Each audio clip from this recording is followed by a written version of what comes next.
আচ্ছা, আমি যদি প্রথম থেকে শুরু করি, আসলে একটু আগে হচ্ছে স্যার যে কথাটি বললেন যে এখনো আসলে আমাদের আলোচনার এই জায়গাটি আছে কিনা। দেখুন, এই কথাটি কেন বলেছেন, কারণ আমরা এখন রাজপথে বাংলা ব্লকেডে চলে এসেছি। কিন্তু বাংলাদেশের অ্যাকচুয়ালি পার্সপেক্টিভে সবচেয়ে বড় যে সমস্যাটি, আমরা প্রথম দিন আন্দোলন শুরু করেছিলাম ঢাকা বিশ্ববিদ্যালয়ের কেন্দ্রীয় গ্রন্থাগারের সামনে, সেখানে অবস্থান করেছিলাম। দ্বিতীয় দিন করেছি শহীদ মিনারে, তৃতীয় দিন করেছি রাজু ভাস্কর্যে, চতুর্থ দিন এসেছি শাহবাগে 30 মিনিটের জন্য, পঞ্চম দিন এসেছি শাহবাগে 2 ঘন্টার জন্য, ষষ্ঠ দিন এসেছি শাহবাগে 4 ঘন্টার জন্য। এরপরও যখন আমরা সরকার কিংবা নীতি নির্ধারক মহলের কারো মনোযোগী আকর্ষণ করতে পারিনি, তখন আমাদের বাংলা ব্লকেডে যেতে হয়েছে। কেউ কথা শুনেনি। ইভেন এই বাংলা ব্লকেডেও আমরা প্রথম দিন গিয়েছিলাম 4 ঘন্টার জন্য, তারপরেও যখন শুনিনি, আজকে প্রথম দিনের মতো আমরা বাংলা ব্লকেডে গিয়েছি সকাল থেকে সন্ধ্যা পর্যন্ত। বাংলা ব্লকের নামটা নিয়ে কারো আপত্তি আছে? এটার উৎপত্তি কোথায়? না, এটা আসলে আমরা যারা সমন্বয় করছি আন্দোলনটি, প্রায় 50 জনের মতো স্টুডেন্ট, আমরা ভাবছিলাম যে আমরা এটা আসলে নতুন কোনো টার্ম আনবো। আমরা সবসময় অবরোধ বলি, তো অবরোধের ইংরেজি শব্দটি হচ্ছে ব্লকেড। আমরা ভাবছিলাম এটা বিডি ব্লকেড দিব বা বাংলাদেশ ব্লকেড দিব।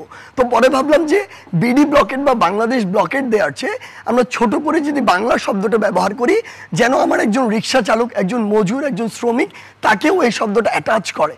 সেই জায়গা থেকে আমরা বাংলা ব্লকেট নিয়েছি, না হঠাৎ করে মাথায় এসে, একদম হঠাৎ করে মাথায় এসে। সো এটার আলাদা কোনো পার্সপেক্টিভ যে খোঁজে, আন্দোলনের মধ্যে দিয়ে যে জনভোগান্তি তৈরি হচ্ছে সার্জিজ আলম, সেটি তো নিশ্চয়ই আপনারা ভাবছেন। জি, আমি এখানে একটা গুরুত্বপূর্ণ কথা বলতে চাই। দেখুন, আমরা বাংলাদেশের ইতিহাস ঘাটলে আমরা 52 দেখি, 69 দেখি, 71 দেখি, 90 দেখি, 18 দেখি। বাংলাদেশের জন্ম হয়েছে 71-এ, তার পূর্বের ইতিহাস রয়েছে, পরের ইতিহাস রয়েছে। যেই ইতিহাসগুলো বাংলাদেশের ইতিহাস পরিবর্তন করেছে, বাংলাদেশকে নতুন করে পুনর্জন্ম দিয়েছে, সেই ইতিহাসগুলো কোনো ভোগান্তি ছাড়া হয়নি। আমরা একটি স্বাধীন রাষ্ট্র পেয়েছি 267 দিনের মুক্তিযুদ্ধের মাধ্যমে, 30 লক্ষ শহীদের বিনিময়, 2 লক্ষ মা বোনের সম্ভ্রমের বিনিময়। সেখানে 1971 সালে সৃষ্টি হয় একটি বাংলাদেশ, যখন 53 বছর বয়সে দাঁড়িয়ে আমরা একটি মেধাভিত্তিক স্মার্ট বাংলাদেশের স্বপ্ন দেখছি।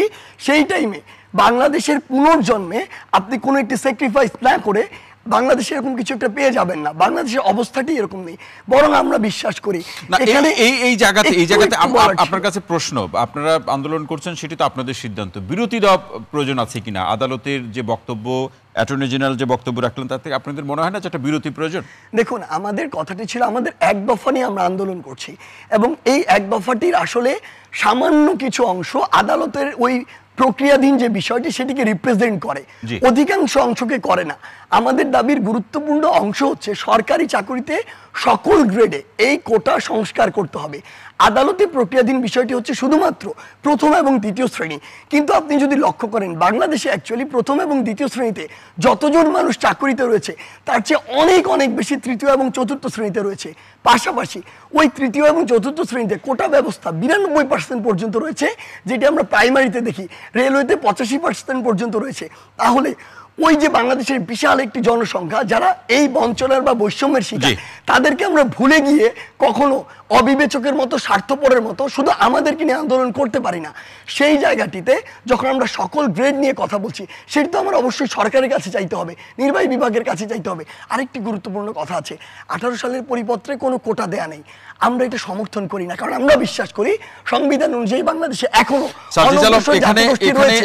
একটু শেষ করি শুধু, বলুন, অনগ্রসর জাতিগোষ্ঠী রয়েছে। যদি এখন একজন মুক্তিযোদ্ধা পরিবারের সন্তান রিট করেছে, হাইকোর্ট সেটিকে অবৈধ করেছে, সামনে যদি একজন প্রতিবন্ধী রিট করে, যদি একজন ক্ষুদ্র নৃতাত্ত্বিক গোষ্ঠীর কেউ রিট করে, আবার তো সেটি অবৈধ হবে। তাহলে এই বৈধ অবৈধের খেলা, পরিপত্র বাতিল বহালের খেলা, এই খেলায় তো আমরা পড়তে চাই না। আমরা আসলে এটার একটা স্থায়ী সমাধান চাই।